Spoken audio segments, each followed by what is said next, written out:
Hey out folks, Pedro from Nintendo here, ready to dive into some Pokémon talk. By the way, forget whatever the title I chose for this video actually is. The matter of fact is that what I'm talking about is so niche and so complex that it would never fit in a couple of lines for the video title. But if you click this video and is still watching for some reason, I bet it will be somewhat interesting no matter what.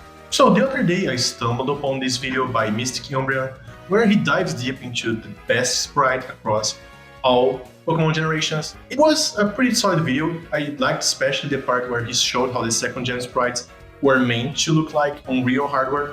Mind-blowing stuff. But here's where things get interesting for me. As he delved into the Gen 5 sprites, it struck me just how similar they were to the previous generation. Sure, they are animated now, but some sprites felt like they were straight out of Diamond and Pearl. Then we just hit Gen 6 and it's like this whole new world. We are introduced to these leaked 3D models and it feels like there's a massive leap in presentation here. I can't be the only one that feels that way. It just feels like there's a missing link between these two gens. Now, don't get me wrong, Black and White are gorgeous games. I mean, those moving sprites, pure charm. Each Pokemon uses personality with every animation.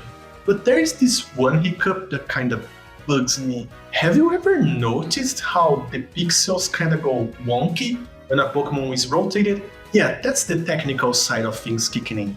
See, traditional animation has every frame as its own sprite, but with these games, it's a whole different game. Pun not intended.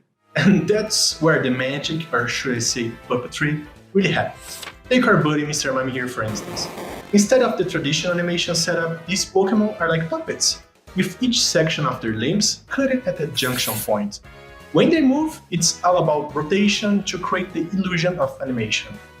But here's the kicker, the DS doesn't have any fancy filtering whatsoever, so when you rotate a sprite, those pixels start to get all over the place. It's like trying to paint on a canvas with a very shaky hand. Now, here's where I throw my 2 cents. What if we ditched the pixel art altogether and went for illustrations instead? Hear me out, because games like Phoenix Wright, Shin Megami Tensei, and even some Pokémon spin-offs, like Pokémon Conquest, have pulled it off. It's a subtle shift, but it could be the key to sidestepping this whole pixel chaos. Man, Pokémon Conquest was so good. Hashtag bring back Pokémon Conquest. This Vaporeon sprite makes me very uncomfortable though. Alright, let's set the record straight on sprite versus pixel art. Now, these two over here, they're both sprites, there's no denying that. But this one, well, this one is pixel art, and this other one is an illustration that got converted into a sprite with a limited color palette. It wasn't crafted pixel by pixel from scratch, so it's not a pixel art. It's a subtle difference, but I hope you can see it.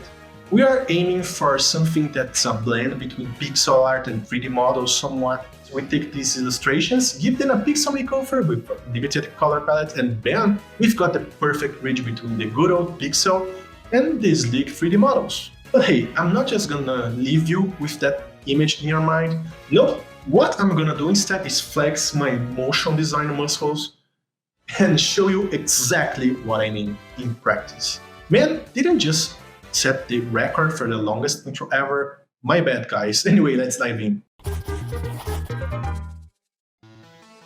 Now, let's talk about platforms. We've got the DS and the 3DS in the running, but since the 3DS is all about the 3D, we are sticking with the DS for this one. Sure, it's got its challenges and limitations, but that's where the fun begins. You see, the DS isn't exactly a powerhouse at all. So when it comes to making sprites, we're talking about working within some limitations, the limited color palettes. And trust me, explaining all the nitty and gritty details of this kind of stuff, it's not my strong suit. But I will try anyway. So buckle up for the worst crash course of your life. Color palettes are a self-imposed limit of colors available for each sprite to save on memory. Why? Well, I just told you to save on memory, of course. When you are dealing with consoles rocking limited memory access and, color options, like the good old DS, keeping things in check is crucial. If you're itching for more details on color palettes and how they work across virtual consoles, I've got just the thing for you, by the way. Check out the Wikipedia article I've linked in the description below. It's a treasure trove of knowledge. I love it. It's one of my favorite Wikipedia articles. Anyway, back to the DS. On the DS, we are looking at a maximum of 256 colors per sprite, with one reserved for transparency. Yep, just one. No fancy semi-transparency here. And that's why you see those sharp edges on some sprites. Now, 255 colors may not sound like a whole lot, but it's more than enough. Plus, we've got another hurdle to jump, the sprite size. The DF display is a measly 256 by 192 pixels. And here's another problem, especially for you Pokémon fans out there. There's yet another limitation lurking in the shadows. I mean, just think about it. Think about it, Mark. Think about the limitations. Pokémon gotta be the king when it comes to the sheer number of sprites in a game, right? Like there's one for every Pokémon. So we gotta be conservative, or we are just going to blow the DS memory. Take Pokémon Black and White, for example. The clever folks at Game Freak decided to use a color palette of 64 colors for each Pokémon, which sounds good. But there's more. Every Pokémon shares their color palette with their shiny forms as well. So in reality, we are working with a mere 32 colors for each Pokémon. Challenge accepted, I guess? Oh, and shout out to Tonal Clock for the awesome tutorial on pixel art a la Ace Attorney. It's very interesting. It's amazing if you're into the kind of stuff. So, armed with the knowledge, I set my sights on the artwork used for the party in Pokémon Scarlet and Violet. Courtesy of Sprites-Resource, big thanks. Now, let's put Charizard here to the test. All I did was fire up Photoshop, head over to Image, click on Mode, and select Index Color. And by choosing one of the local options on your drop-down menu, you are able to reduce the number of colors to 32 or whatever the number you need. And you know what? This first pass was already very promising. Sure, there are a few hiccups, some artifacts were created here and there thanks to the compression used in the games, but hey, we gotta work with what we've got, right? I could not, for the life of me, find a higher quality version of these icons anywhere, so time to boost out Procreate and start tracing over them. And while I'm at it, I'm drawing each link on a different layer. That way I can puppet this bad boy later on.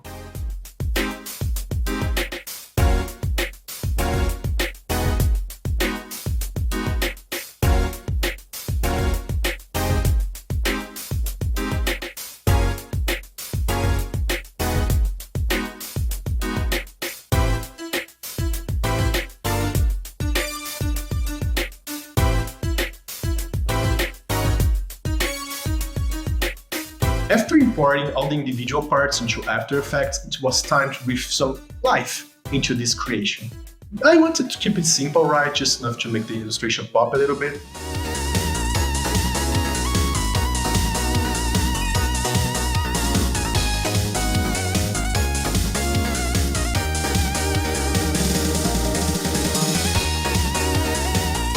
And you know what? It looked pretty darn good. But then, just like a wild Snorlax blocking my path, I hit a roadblock. See, applying the limited color palettes to our After Effects composition is not as straightforward as I hoped. There is just no out-of-the-box solution here. So, what am I to do in this case? Well, one option was to export the animation and manually apply the color palette to each frame. Tedious, yeah, but it would work. But here's the thing, it wouldn't quite capture the authentic DS vibe I was going for, and I'm not one to throw the towel so easily. So there I was, knee-deep in my quest for the solution here, just scouring the depths of the internet for answers. Until I think I finally struck gold. Enter Pixtheater, an After Effects plugin crafted by Wonkulo. I don't know how to pronounce it. Anyway, for a cool $20 on itch.io, this bad boy comes loaded with a treasure trove of beauty color palettes, straight off retro game consoles. Plus, it throws a bunch of glittering effects for good measure. I mean, it is called Pixtheater, so what's theater, you ask? Well, it's a nifty little pixel art technique where you can create the illusion of two colors mixing just by alternating pixels. It's pretty interesting, but I don't really think this applies to our needs here. Sadly, none of the building palettes quite fit the bill for this sprite. But wait, there's more! There's a glimmer of hope, because in the plugin's FAQ, there's an option for custom color palettes, but there's another catch, of course, there's always a catch.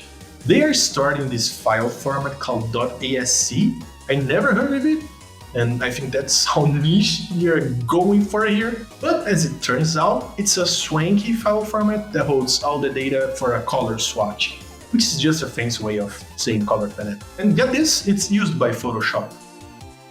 So if the color palette is generated by Photoshop and this format is also used by it, converting the two should not be that difficult, right?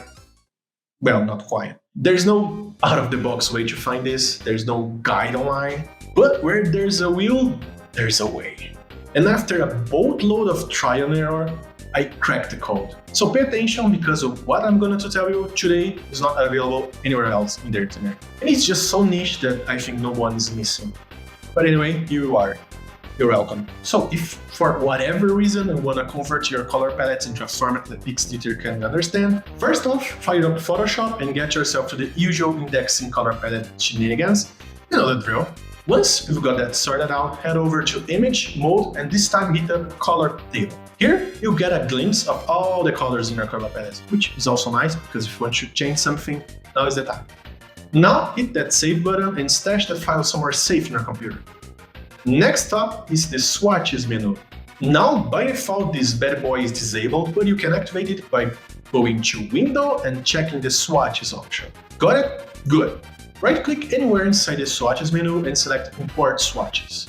Locate the file you just saved and give it a click. Find the swatch folder you just imported, right-click it, and select Export Swatches for Exchange. It has to be that option, don't select Export Swatches, it has to be Export for Exchange. Now give it a name, save it somewhere close on your computer, and congratulations! You just unlocked the most useless feature ever.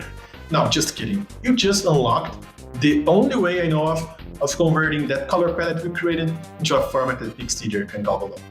Maybe that's common knowledge, but it wasn't for me, so I hope this helps you somewhere in your life at some point. So I whipped up a quick animation for Blastoise to serve as our Pokémon in the battlefield.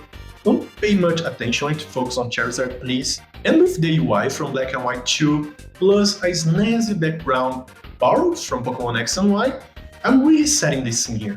Oh, and one thing that I don't want to forget about the backgrounds, you gotta make sure they fit nice within the DS256 color limit too, don't forget that. Now it's time to load up the color palette I just converted and let PixDeater do its thing.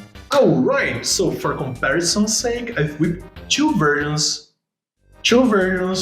of this animation. One where the limited color palette is applied to the final animation, and another where it's applied to each puppet piece individually. Both are technically possible on the DS, but I want to know which one you prefer. Now cue in the beauty shots.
And there you have it. After seeing the final results, I gotta admit the difference isn't that striking as I hoped when compared to the black-white sprites, and maybe that's why Game Freak stuck with what they had.